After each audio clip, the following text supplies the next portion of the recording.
Hello, everyone, and welcome to Police Off the Cuff, Real Crime Stories. We have a very interesting show tonight. Great guest. This is actually his third time on the show, 3 times a charm, maybe.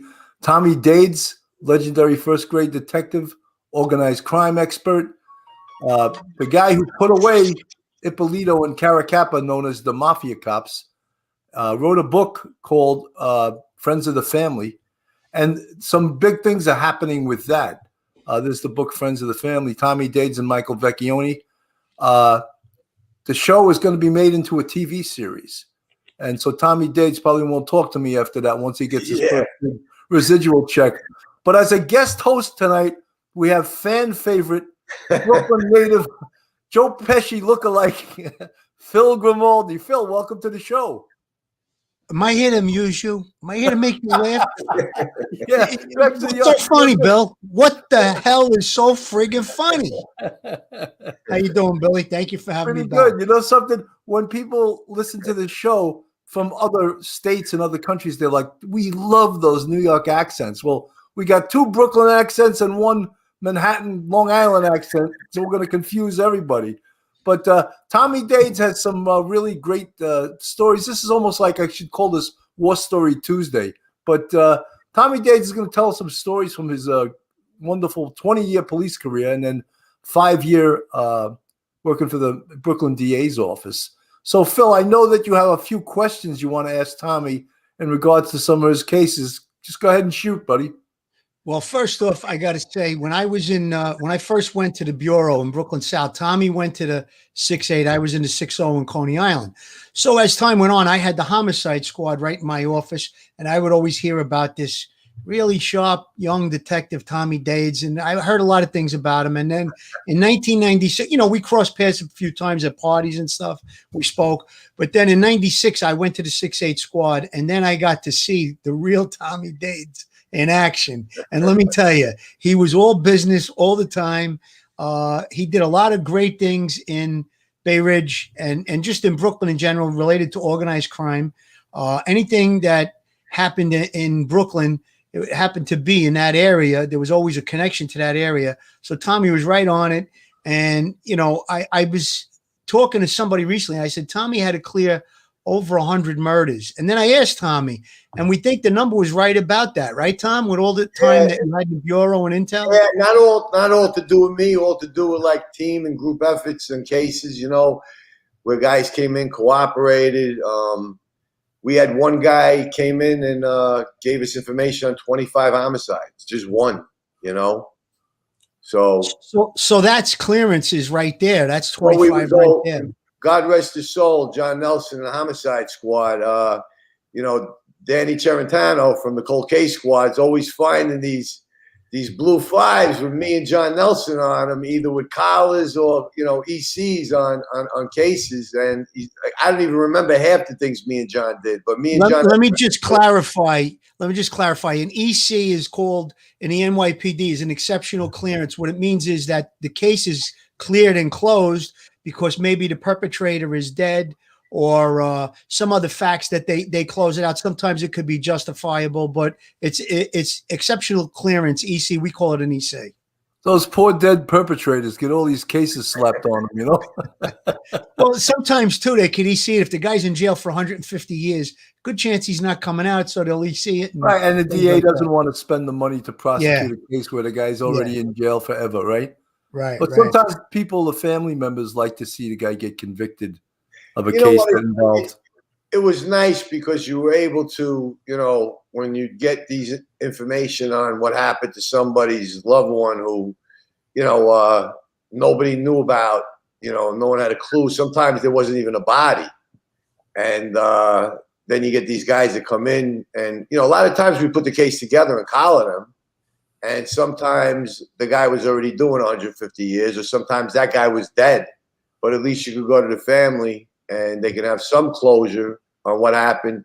There's 2 instances right off the top of my head where there were 2 bodies that we knew who killed them. We had everything on them. And they built, where they buried them, they actually built like strip malls on top of where the bodies were buried. And you couldn't even recover the bodies for them, It's funny when you talk about some of the mob expressions and one of the things was the golden age of the mob. Do you know what that was? That was Philly told me they had. I probably wouldn't have guessed that. Me, I would have the golden age of the mob. I would have said probably was back in the 60s and the 70s, but that was before Rico. That's right. I did that. You passed.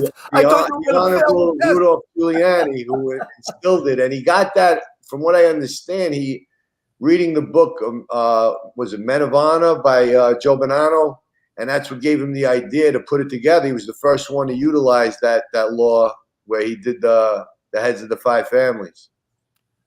I knew Tommy would get that one. I thought he was going to fail. I tried to come with a question out of left field, but he did his homework. He was studying this week. I got one for you, Bill. I just got one quick one for you. You know what a boudel is? No, I don't. Oh, I got him. It's the same thing as a Donnybrook. You know what a Donnybrook is, right? Yes, of course. Yeah. Same thing. That's the Irish version, the Donnybrook. Right. Big brawl. In Italian, we say, my God, it was some boudel. That's a big fight. You know what Shadrul is? Oh, of course. I worked for a Shadrul. I shouldn't say his name, but there was a sergeant in the 6th squad that we nicknamed him the Shadrul. I love to say certain Italian words because coming out of my mouth, they're like, why is he talking Italian? The guy's Irish. I said, look at that Shadrul, I love that. Oh, I use Shadrul a lot. There's a couple other ones I use, but I don't want to get vulgar. Tommy, I wanted to say, we had Larry Mazza on here. I read his book. He makes me look like I crawled out of a sewer in the book. It was a short stint. When I met him, it was a short stint in that gym. And I ended up going to Gramercy and Gleason's. I remember taking the train there at like 14 years old, in Manhattan, when Gleason's was in Manhattan. Bruce Silverglade owns it now, Front Street. But it was a short stint, but that was the first place that I ever stepped into a ring. And as a matter of fact, the guy that actually, I think, really owned it was a wise guy that was the 52, 54 Golden Glove champion. He used to come watch me fight, and the U.S. attorneys and the FBI agents, look, what's this guy doing here? But I knew him from boxing, and I knew his daughter, and I know his son-in-law very well. It was Angelo Defendis, and he passed away. But he was the 1952, 1954 Golden Glove champ, and he was going in the Olympics, and he broke his arm, and that probably would have changed the route that he went. He broke his hand, Tom. He broke his hand. His hand? Yeah, he had that, because I knew Angelo as well. He had that fracture that a lot of boxers, they call it a box. Well, now Najee gets them a lot. He had like 5 surgeries over those. Yeah, but he was going to the Olympics, and he had that fight, fractured his hand, and his career. Yeah, I was at his daughter's house, and I saw all his awards down the basement. I mean, he was a pretty. I made Bert Sugar announced that he was there, and everybody's looking at me cross-eyed. But my daughter's godfather and him were very close, and he used to take him to some of my fights, and he'd come over, hey kid, do whatever, and everyone would look at me cross-eyed. You know where he started boxing, Tom? Where? The gym in the 6-2 precinct. He started boxing. He started boxing as a teenager in the 6-2 in the precinct gym. Oh, in the precinct gym. Yes. Oh, okay. Yes. Yeah, he that's where he got his start. And he obviously he went in a different direction when his boxing career kind of went sideways. But I was friends with him up until he died, and he was a stand-up guy. Pretty tough guy, Absolutely. I was in a restaurant with him, and there was a ketchup bottle. This was when he was in his 70s. There was a ketchup bottle right on the end of the table. Somebody bunked into the table. The thing fell. He caught it in midair. And I looked at him in shock, and I said, oh, my God, Angelo, how'd you do that? He goes, I don't know. I caught it, So he still had the speed in his 70s, That's pretty fast hands. I remember Muhammad Ali used to say that he could turn off the lights and be in bed sleeping before the lights went out. I love that one. That was a great one. That is a good one. Going back to now, when I went to the squad and Tommy and all of that, there was a couple of cases he worked on. And I mentioned we were talking about a case. I don't know if it was on your show or on Duty Ron show, that there was I think it was Duty Ron show, where there was a homicide where no body was recovered and they charged it. And I said, I referred to one of your cases, Tom, where Tom actually made a collar for a homicide without a body. More than once, Tom, right? Yeah, this you're talking about Billy. Yes. Billy Yes. Yeah, they ended up, there was two shots with that. It was me, Gary Pontecorvo, who ended up being the head of JTTF on the FBI side, great agent, and Jimmy DeStefano. Was the three of us. And when Billy got killed, we didn't know who the shooters. We knew, who ordered the murder. There was no ifs, ands, or buts. It's a long, detailed story, but we end up convicting Ali Boy Persico, who was the acting boss of the family because his father was still alive, and Jackie DeRoss, who had taken Billy's place as the underboss after they killed him. We didn't have a body, and we convicted them under conspiracy to kill him. They lost the trial. They got life. And then when they found the body and the shooters and everybody else involved, two of the shooters cooperated, and one of the shooters didn't. And the guy who ordered it directly to them, getting the message from Ali Boy and Jackie, was on trial. And I guess the jury didn't really want to buy the story, the actual people that pulled the trigger, over the people that ordered it. So they lost that trial. But we convicted them on the conspiracy. So, Tom, you think that as a detective, you worked as hard on mob murders as John Q. Citizen murders? I worked, in a diversified, cases. There was 1992, 1993. I had, in the 6-8, there were certain cases were high profile cases, the Home Reporter would have it, the Daily News, the police commission actually reviewed one of the homicide folders, and we had 3 going on that were really none of the 3 were mob. 2, there was a triple attempted murder where guys like literally bad, and one was a cop's brother who died. Then this is all at the same time, within the same period of time. And then we had a cop in his 6-8 and his brother drinking in a bar, shot 7 times. They lived. And then we had another young man that his father was a retired fire lieutenant that was killed. Had all of that going, had 6 perps and all of that going on at the same time. It was nothing to do with organized crime. And it took 3 years, but all 6 perps, 4 of the 6 pled.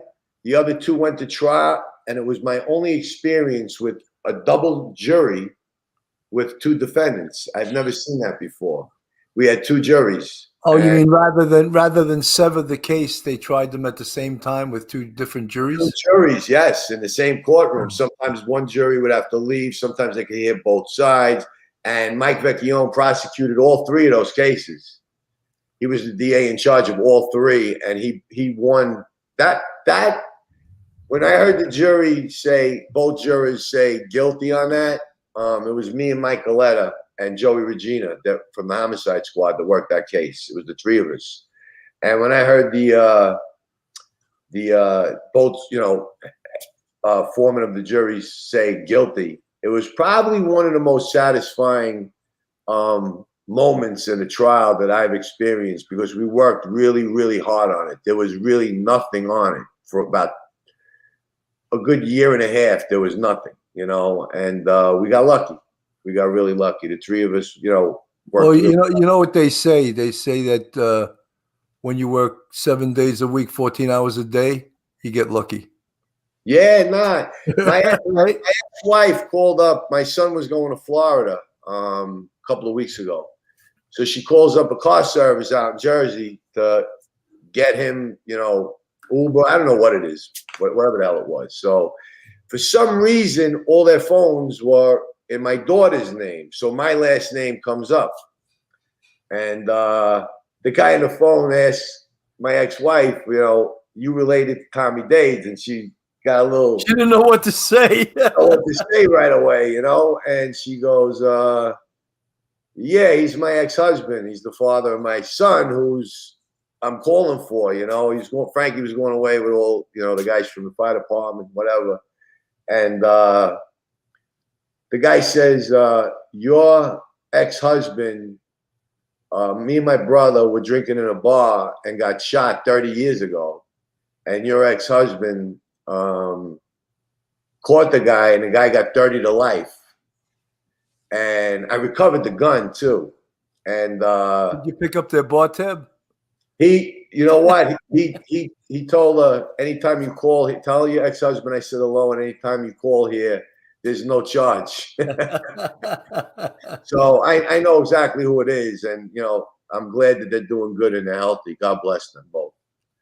Wow, man! When stuff comes back like full circle like that, it's pretty satisfying, right?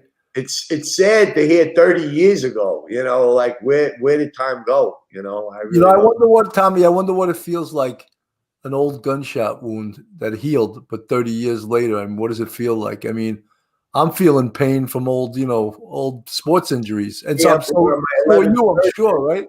I'm going on my 11th surgery. Tommy takes his shirt off. He looks like Frankenstein. I stopped counting after 500 stitches.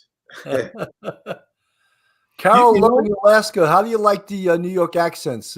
She's from Alaska, so she may even need an interpreter to understand us. Hey, Alaska, forget about it. Hey, take it easy over there. Take it easy. Tom, you brought up Billy Catullo, and Billy Catullo was a captain in the underboss. The Colombo crime family. Underboss, Colombo crime family. And Tommy had arrested him a couple of times. And we were in the precinct, and Tommy would bring in these guys. And, it was very casual. They were under arrest and all of that. But, it was maybe handcuffed to a desk or whatever. But Tommy had a relationship with this guy. It was like he was talking to his uncle. And the guy treated him like he was his nephew. I mean, he treated Tommy that way, And I think there was a mutual respect there, Tom. You want to tell us a little bit about that? There really was, I'll tell you a quick amusing story. There's so many friggin' stories, but Billy just knew it was a cat and mouse game. He didn't play. He wasn't disrespectful to us in any which way, shape, or form. He knew, if you get caught, you get caught. He actually told all his guys one day, like, if this guy comes in here, talk to him with respect, and don't disrespect these guys, whatever. And I locked up Billy twice on my own and once with the FBI. And when we locked him up, he had diabetes, so I'd make sure he'd get his insulin. He liked to smoke cigars, so I'd let him light up a cigar in a precinct, make sure he got his food, he ate, his jewelry, his money, things like that. Tommy, did you remember the 3 coffee beans in the Sambuca? Yes, I did. Okay. Yes, I did. Just checking. I want to make sure you knew that. And I'd call his wife and tell his wife to come into the precinct, and this way we didn't voucher, his things. I just tried to be a gentleman, and he was very much appreciated. I mean, I did what I had to do, but he understood. When his lawyer actually called the precinct, he said, do me a favor, anytime Billy's got to get arrested, could you be the guy to go get him? But he was an interesting character, put it that way. He was a very interesting character. Tommy, people that aren't in the police business, specifically in the investigative business, they don't understand why it's in the investigator's best interest to treat a perpetrator with a lot of respect and to be nice to the person, because it pays dividends down the road, right? Listen, some people deserve to be treated in a different manner, you know what I'm saying? But in a whole, always try to start off with a respectful conversation, the way I'd like to be spoken to, Does it pay dividends off down the road sometimes? A lot of times, yes, it does, and there's no harm in somebody where you show you're not, abusing, like, because you're a cop, you think you're a tough guy, and hiding behind that.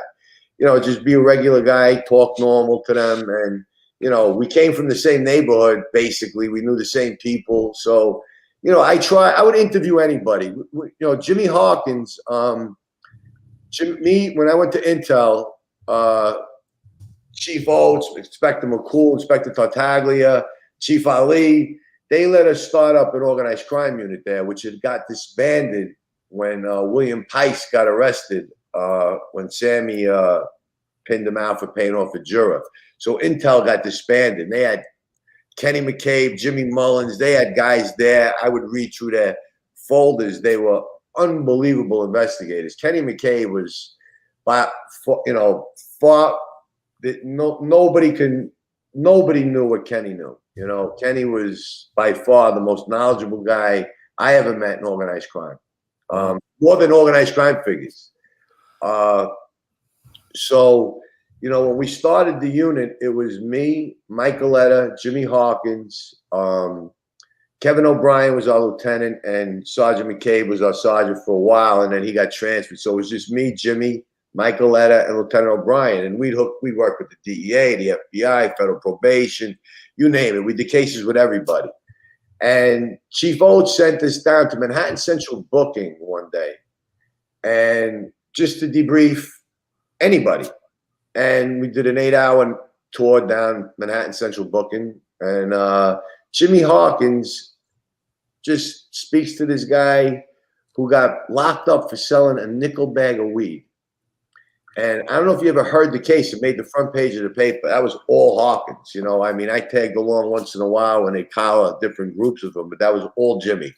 He was obsessed with it. He actually brought the FBI in and worked with the FBI. They prosecuted it federally. And I think it was Nassau or Suffolk County detectives. It was called, the guy's name was Padmore, his last name. It's called the Joker case. And it was a bunch of guys running around, robbing jewelry stores, killing people all over the place. And Jimmy locked them all up. And there were a bunch of unsolved homicides in Long Island, in Brooklyn. And Jimmy got that from debriefing a guy who got caught selling a nickel bag of weed that would have been dismissed when he went upstairs. See, that's what I'm talking about, man. You never know. You're nice to somebody. It was made the front page of the news. It said Joker, and it had the guy Padmore's picture on it. So Jimmy was an amazing detective. K-Jack Images, thank you so much for the $9.99 super chat. Lieutenant Pete Pranzo and the Harlem Raiders, thank you for $4.99. And Attorney Joe Murray, it's maybe even time to show your Joe Murray is one of the biggest police off the cuff supporters, and that's his Joseph W. Murray, attorney at law. He also has a mean left hook. I won't tell you how I know that. And he's got a website now, jmurray-law.com. You want a great attorney who's going to always be by your side. He's going to stick up for you no matter what. That's Joseph Murray, attorney at law.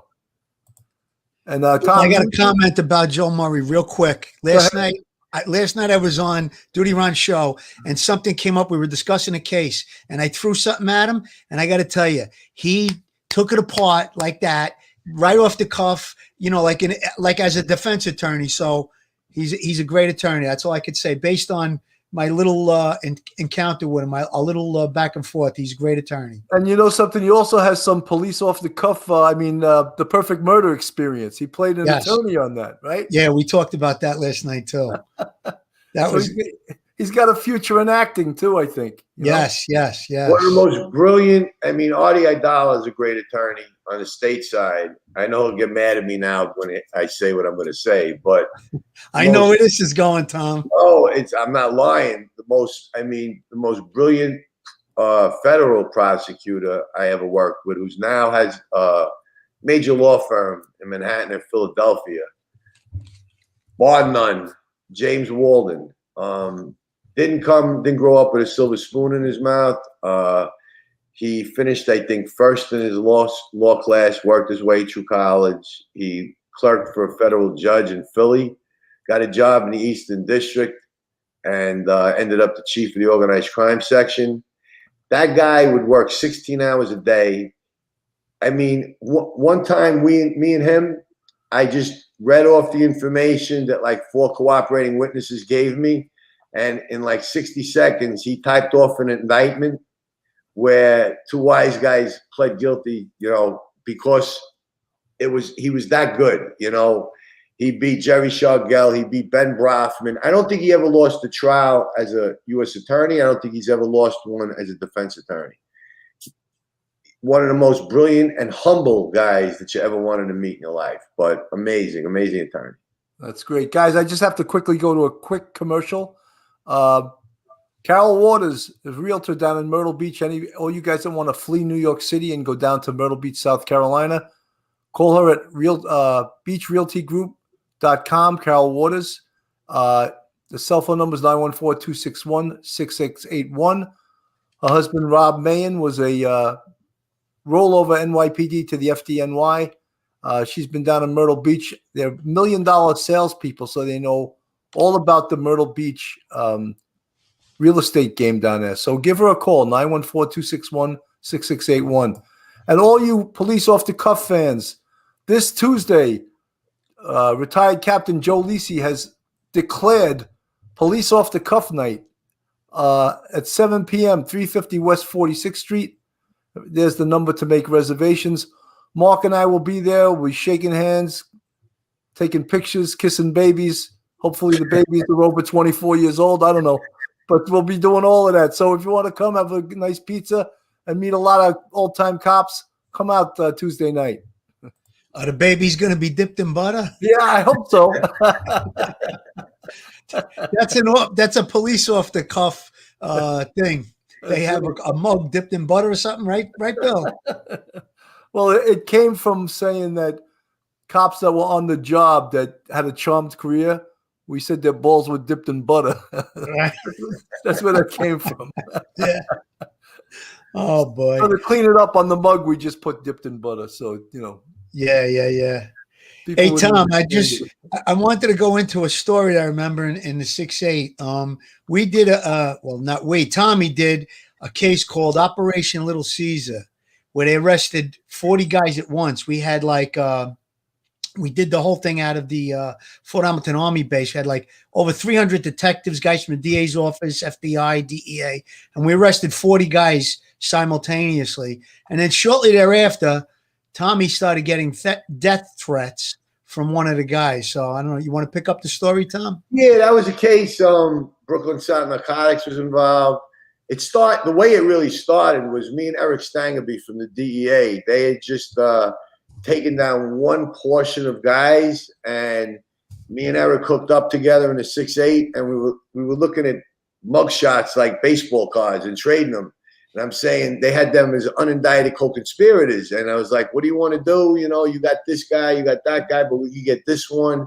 So me and Eric, you know, started the case. And then Chief Ali got involved, Bill Plaquemire, Brooklyn South Narcotics, DEA, you know, Group 2208, best DEA agents you ever wanted to work with.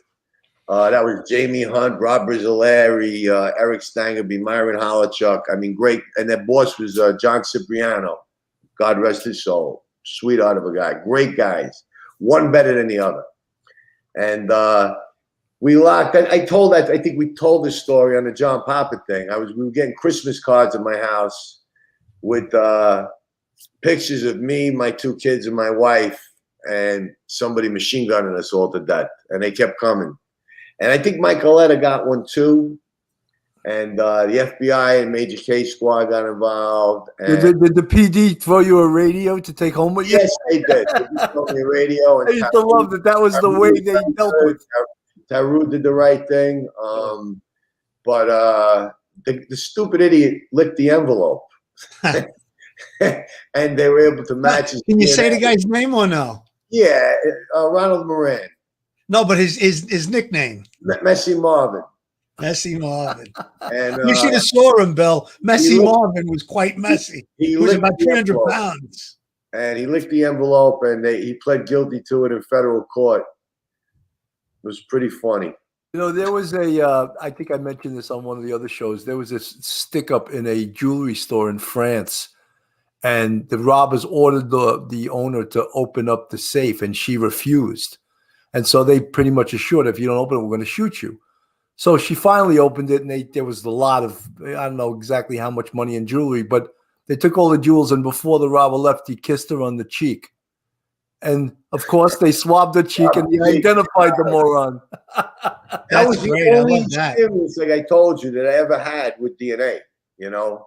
And they that was the only time at DNA I was ever used in a case, you know, involving me. Yeah.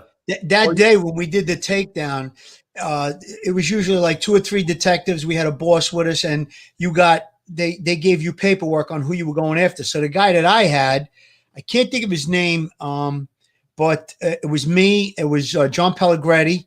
I think it was maybe Patty Como, and there was a sergeant from the DA's office with us. And when we hit the house, they threw a bundle of money out the window. Out the window, right? Yeah, and John Pellegretti was in the back of the house, and he looked up, and the people spoke Italian, and he said to an Italian, "What the hell was that?" She said, "It's yours, it's yours. Just keep it, just keep it."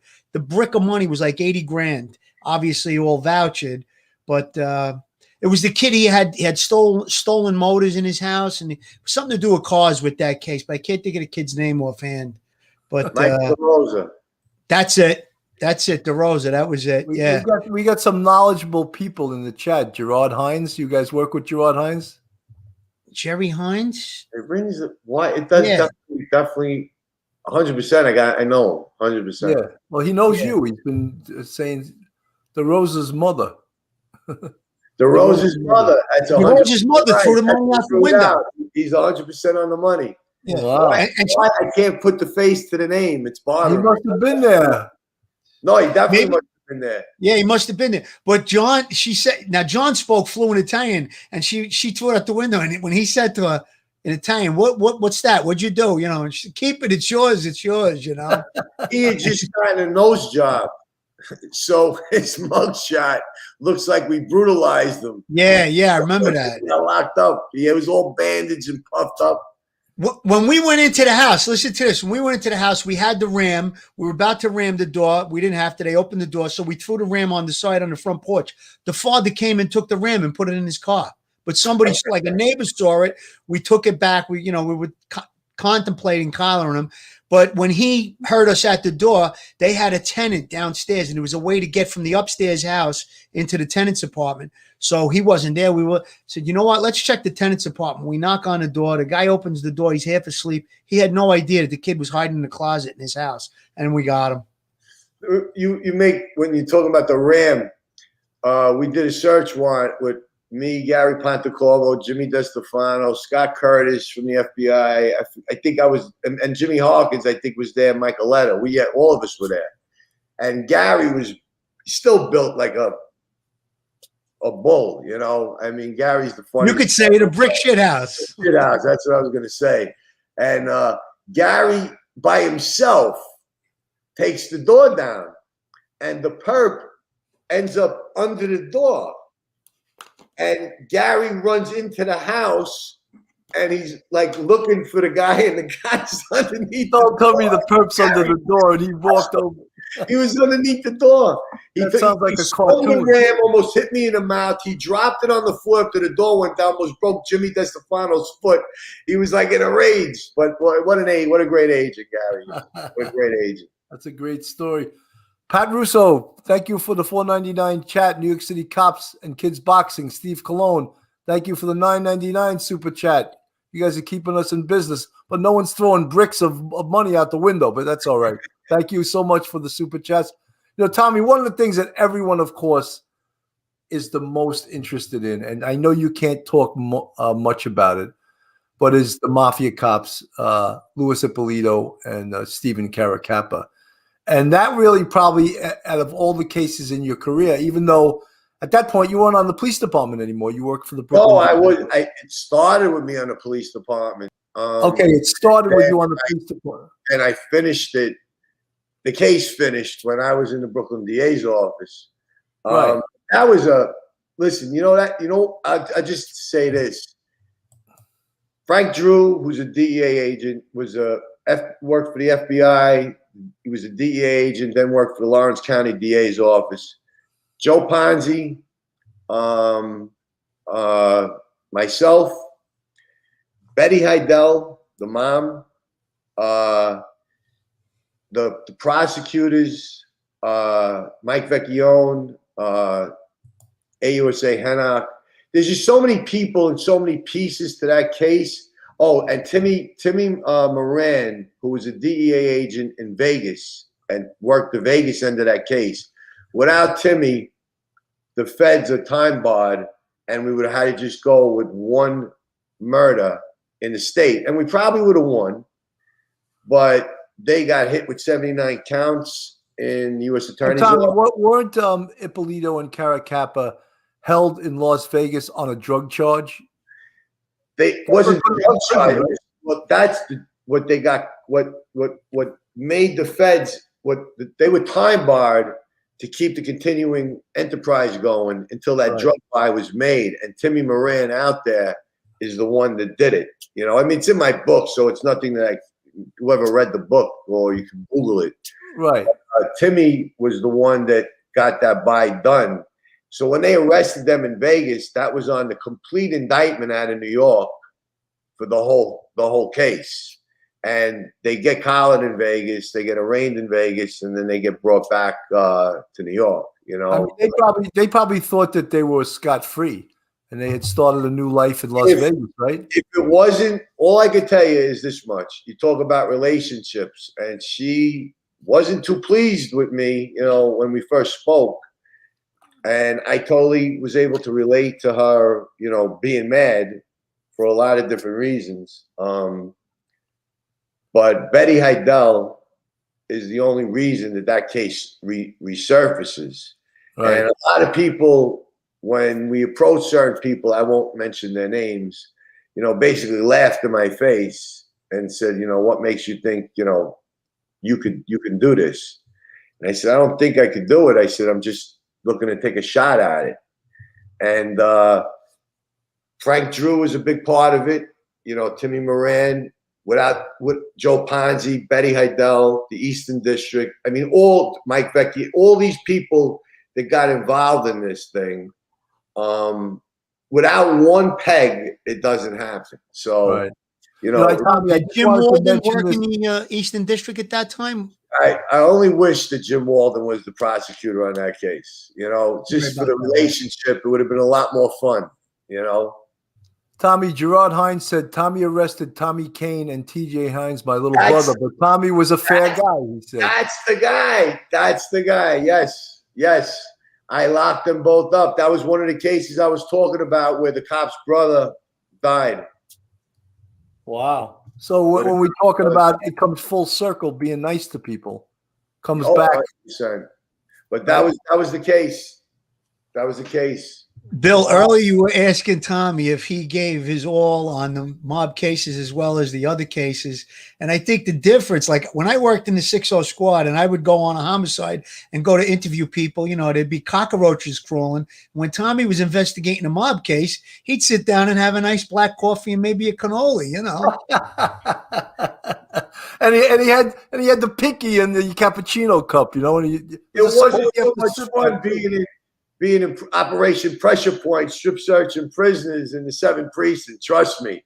No, all kidding aside, I know for a fact because I worked with Tommy. He gave every case his all. He didn't, you know, say, oh, I'm going to investigate this case because it's a mob case more than any other case. And I think we're all like that, you know, whether it's a drug dealer that's laying there dead, or, you know, it could be an innocent person. You know, you were entrusted with. The only case I'm sorry we made collars on, and I'll say this, and I really don't care, that should have just been left dormant, was the Gus Faraci murder. We locked up the guys, you know, we made collars on the Gus Faraci murder. That's one that could have stayed, you know, unsolved for the rest of eternity, as far as I'm concerned. Hey, when I heard Sammy the Bull said that kid had no respect, I was like, uh-oh. Oh, they wanted him dead just as much. He was not Cosa Nostra. Yeah, he was what he did. Oh, no, you know what he did? he flirted with Sammy's wife.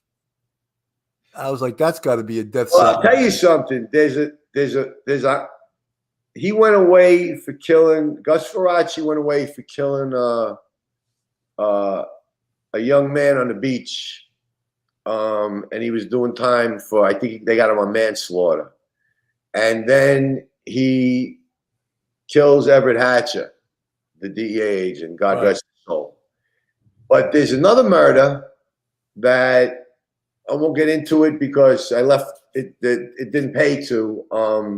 Gus Faraci was dead, and one of the guys that he did the other murder with, I locked up. He got 27 to life on another murder, and so Gus Faraci was a bad guy, a real bad guy. And that murder I'm talking about, nobody even really knows about.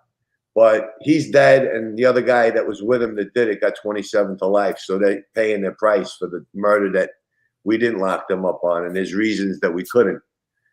You know, Now, Gus Faraci was an associate. He wasn't a made guy. He wasn't a made guy. He was an associate of Jerry Chili, who was a captain in the Bonanno crime family. You know, So he never got straightened out. No. I'm just trying to show you my mob vocabulary. He ain't got no button. He ain't got no button. There was a relationship. He was related somehow. I don't remember exactly how. He was related to the Scarpers some way. There was some relation. Yeah, I think I remember that. As far as related, but who he was around was Jerry Chili, who he's dead too now. Who was a captain in the Bonanno crime family. He used to hang out on Market Street. And that was a spot, that they were all there. Al Walker, him, that whole crew. Now, when you walked around in Brooklyn back in those days, when you were on the job, did everyone know you or what?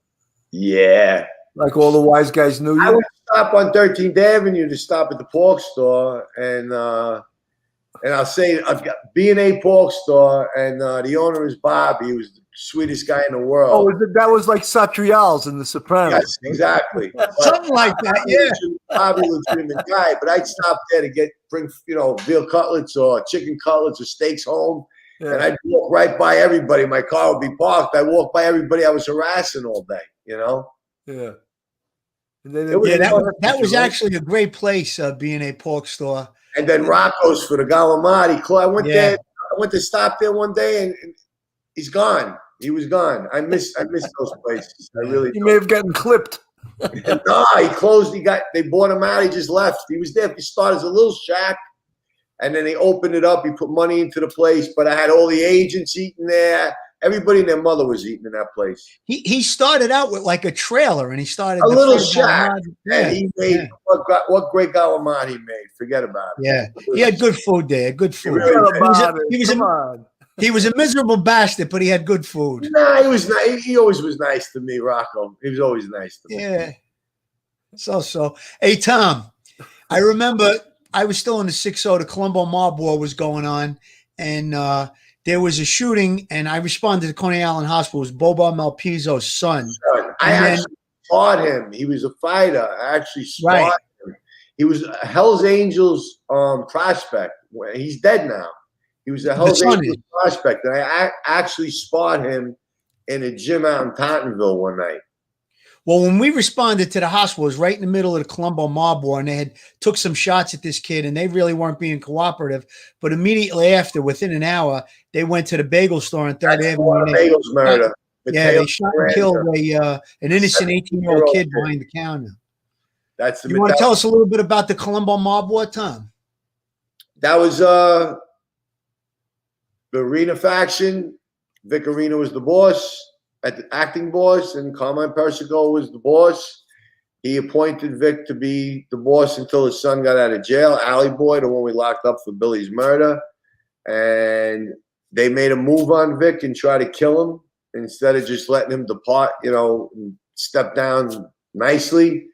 And that's what started the war. He caught the move. They didn't get him. The people that tried to get him got nervous, ran to different people. And it was, what? When you look back in hindsight at that war, it destroyed the Colombo family back then, because first of all, a lot of people died. A lot of people went to jail forever. And a lot of people cooperated. And it really decimated the Colombo crime family badly. They should have never made the move on Vic. He didn't start the war, you know. Would you say like 25 people were killed? No, there were 13 murders, couple of attempts, couple of innocent people got shot. But I think the total of actual murders during the war were 13. Okay. There was several people that got shot, didn't die. Some innocent people got shot. And that's when Joe Hines started putting them all in the grand jury, when some innocent people got shot. But besides the people getting killed, you know, which of course is a big deal, how many people went to jail out of that and got life sentences? You know, I was there for quite a few of the sentencings, and, you know, life, no parole, gone, done.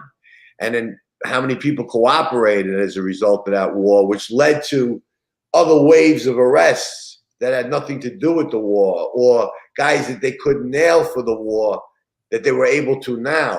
God knows how many collars came out of that war. I was there for the first big takedown with the FBI, and me and Nick Traficenti took the door down on the shooter who killed Matteo Speranza. And they locked up, I don't know, 20 some odd people that one day. That was the first wave of the takedown. It was us and the FBI. Hey, Tommy, with all this talk about murder, Duty Ron got nervous, so he gave me a $10 super chat. Thanks. He was afraid he was gonna get whacked, so he gave me $10. That was Tommy, I want to say, you know what's amazing? And I read Larry Mazza's book, The Life, and this really the same thing happened with Gotti and with Sammy the Bull, is that the top guys expect the guys under them to take the hit. And when they're talking, they want the feds want them to do 40 years. No one's taking that hit. Well, I'm going to tell you something. You know, with Sammy, it was Gotti that wanted Sammy to take the hit for him. Right. He, you know, he wanted Sammy, like Sammy wanted to, you know, defend himself, and Gotti would hand over any of his transcripts of anything, like, to help Sammy build a case. And he's basically playing chess with Sammy, thinking, like, you know, he's saying, I was important. I need to run the family. The family can't survive without me. You're gonna, like, in other words, you take the hit, and you take the fall. try to fight. But the hit would be like 40 or 50 years. And what John did was John played chess with Sammy, and Sammy checkmated him. You know. Yeah. But the That's same thing really happened with Larry Mazza and Greg Scarpa and all that stuff. They wanted him to take the hit too. Well, when Larry found out the truth about everything, you know, besides, I mean, listen, Larry, you hear the way he talks, you hear the family he comes from, you hear the track he was on. That life wasn't for him. You know, how he, you know, we know how he got caught up in it. How he went from that, though, to actually, the war is where he actually became violent. You know what I'm saying? He was more of just a bookmaker and, you know, bets and things like that. But the war is what brought the violence out in him. And then when they found out that the guy that, you know, they were taking orders from and were afraid to get out of the life was cooperating, it kind of, you know, him and his partner Jimmy, you know, decided, like, you know, we're not going to jail for the rest of our lives for him. Even though Larry did do 10 years, and he did I'm not sure, but at least half of those years, or maybe more, in the hole. Yeah, that's a tough thing to do, man. Well, it's the old saying, first one through the door gets the deal. So once the boss is cooperating. We had the Bath Avenue case, you know, I won't mention certain names, but me and Rob Brizzolari from DEA, Mike Coletta, we picked up a guy out of Brooklyn House of Detention, and we brought him to the old IAD building, which was our building at the time, Intel, on Rappley Street. And we went over to Patsy's Pizzeria. We bought a pie, brought him in, sat him down. No pressure, you know, just basically we told him it's the house of cards are falling, you know, like, we're just giving you a shot. And he ate his pizza, And he was like, he was a gentleman, you know. He was stone cold murder. Not that I like the guy, but you know, he was a very vicious guy. But he was a gentleman to us. And he said, "Listen, I understand where you're going with this." He says, "But it's not in me." And I said, "Just letting you know, tomorrow there's going to be another probably good friend of yours sitting in the same chair, eating the same slice, and it's going to be good for him." And that's exactly what happened. And the guy that we first brought in to give him a chance got 50 years. Wow. Unbelievable. It's like, you know, there's no, I hate to use the term, but there's really no honor among thieves. And that happens to be true, you know. As my boss, Tony Solano, used to say, there's no partners in crime.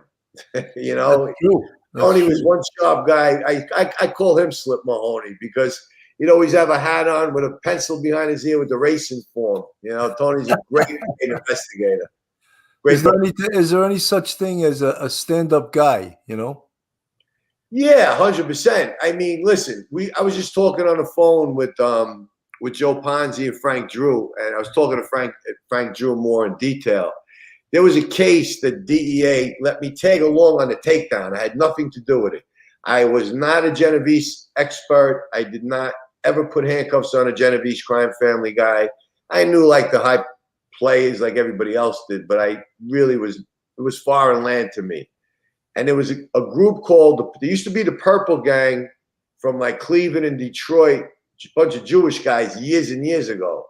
There's a Purple Gang that came out of Spanish Harlem, Italian Harlem, and the Bronx. And some were made Genovese guys, some were made Lucchese guys, and some were just not. They were associated with those people, but weren't with them. Major heroin traffickers, major hijackers, and it was a father and son thing.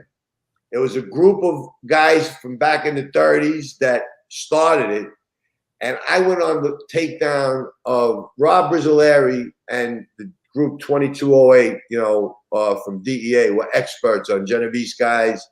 And I was just talking to Frank Drew about it because he was with me that day that I tagged along.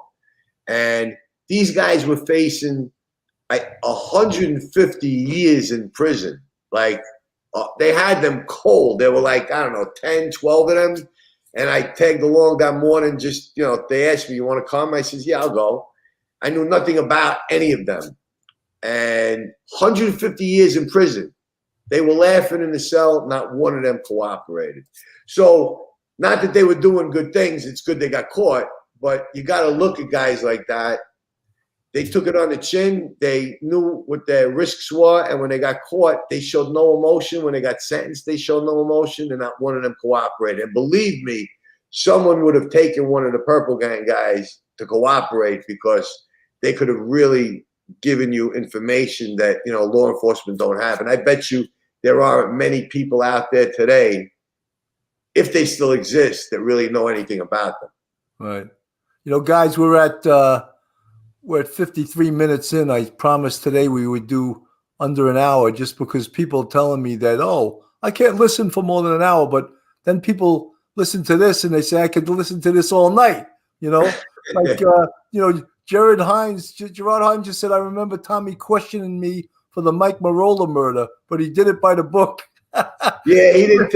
I'm sorry for questioning you. I found out who did it. It wasn't you. I apologize. And he said that bullshit life is over. So he's out of the life. So we're doing some good things here. Good. I'm glad. I just also want to make mention that Phil Grimaldi, my good buddy, we played opposite each other in The Perfect Murder.